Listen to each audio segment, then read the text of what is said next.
So this one night we're like sitting on my couch, and like finally it had come out that we both like really wanted to, you know, like get with each other. Out.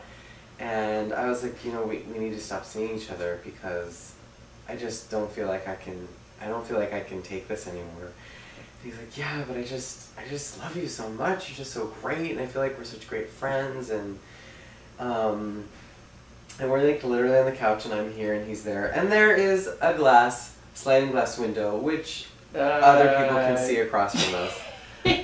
But I don't know that anybody saw, but like we're like inching closer and closer and closer and closer, and we're like, we were really going through it. I think we were both really depressed about like, okay, we felt these great friendships, and we felt this amazing connection to each other, but we're both wanting to be like, you know, worthy LDS people, worthy Mormons, and it's like, what do you do? And finally we're just on the couch, and we just made out. We just started kissing, and I was like, we should maybe go to my room, because like there's a door right there, there's like sliding glass doors right there.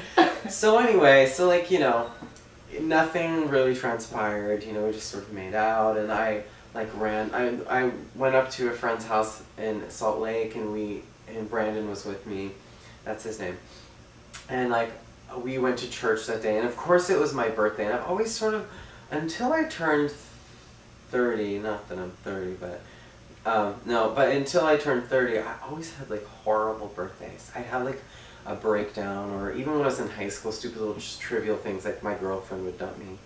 And so we're in Salt Lake at Karen's man's house, and we go to church, and there's like some song, I don't remember what the song was, and I like just lost it. I started crying. I was like, what am I doing? My life is falling apart, and I'm making out with my home teacher, and this is not what's supposed to be happening, you know? Oh, you know, pass me the phone and I'll turn it off. Oh wait, I gotta get this real quick, hold on. You wanna pause? Hi, Tom. Nothing. I totally... Yeah, come swing by. I'm videoing for gay Mormons with my friend. You can be on the video and you can say hello. Yes, you do. Okay, we're buzzer number 2. They're just gonna, I have to give them an invitation.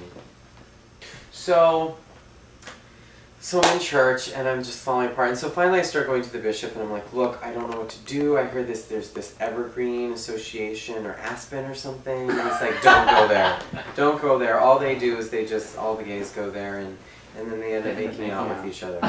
And I was like, well, I have to do something. I don't know what to do. So I went and started going to BYU therapy. And I think I literally only had like 4 sessions with the BYU therapist. And then I was like, I'm good. And then and me and Brandon, we kind of ended our thing. And then I had the idea that my friend Paul and I and Brandon were going to share a 2-bedroom apartment in Orem. We were going to get like a really great apartment. So it was going to be Paul and I sharing one room, and then Brandon in his own room. I was like, we'll be fine. And like nothing really happened, and I was sure I was going to be fine. So Paul ends up getting a job here in New York on Broadway in Miss Saigon, and Brandon and I are left to live in this apartment together. So we move in, and you know, things are fine, and we're like, you know, like decorating, I'm buying pillows and candles, and so things start to get a little awkward again. And you know, one thing leads to another, and we end up making out. And this time it gets a little more advanced. Not much, maybe second base. So we take this trip down to Bryce Canyon with another friend of ours, and I had auditioned for Disney at this point. And so Disney calls me, and they're like, we'd like to offer you a job on the cruise ship. And so I literally took this job so I could get away from this guy, because I was like, I can't date this person. So anyway, I go on Disney, I don't date him, I make out with someone like my last week, some boy.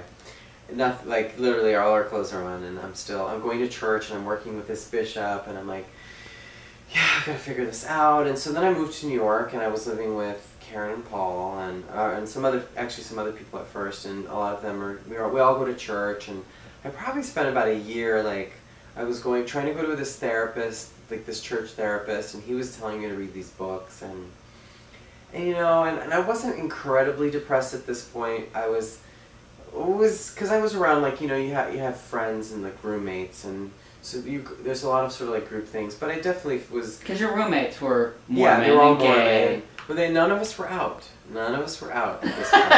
None of us were out. If you could only see us now. And so anyway, so I go off to do a gig at North Shore, and I become obsessed with this guy. And we end up, you know, just sort of making out once, and at this point, like, things are definitely surmounting, and I'm feeling like these amazing men are just keep coming into my life. And I kept trying to date women, by the way, like, this whole time. After I got off my mission, I tried to date this sister missionary and this girl in my ward, and when I was here, I sort of tried to date this girl, and it just... And I was, like, more into it than they were, but I think they're like, why is this gay guy hitting on me? Like, doesn't he know? But, and so then I was doing a job up in Westchester, and I met this guy named Sal, which we know. Sal. Sal Isabel. And I watched him for, like, 2 weeks. I, like, watched him like a hawk, and I was like, this guy's amazing, because he just had such a good energy about him, and he was, like, a normal guy, like... I kind of still, I think, you know, even now, my Mormon standards are still a part of who I am, like, as far as, like, I don't like people who do drugs, or, like, drink a lot, or, you know, do crazy things. I think that kind of stuck with me, and Sal kind of, like, he was kind of like a Mormon in a sense, that he didn't, like, drink a lot, he wasn't into drugs, he didn't curse that much, he was just kind of like a normal, regular guy. Not necessarily Mormon, but he was kind of just, like, a good person, and I kind of studied him all through... I kind of studied him through, like, a series of weeks, and then I was like, I think I want to go out with this guy. And I didn't even really know what I was doing. I was just like, I just want to ask him out. And I don't think anybody really knew if I was, they all knew I was gay, but I don't think they even knew if I was sort of out or not. And so Sal and I, like, went out on our first date. It was on Valentine's Day, and literally... Oh, we gotta stop. Or do you wanna... Okay, do you wanna, like, put them on your friends? Sure. I'm gonna give them a wedding invitation.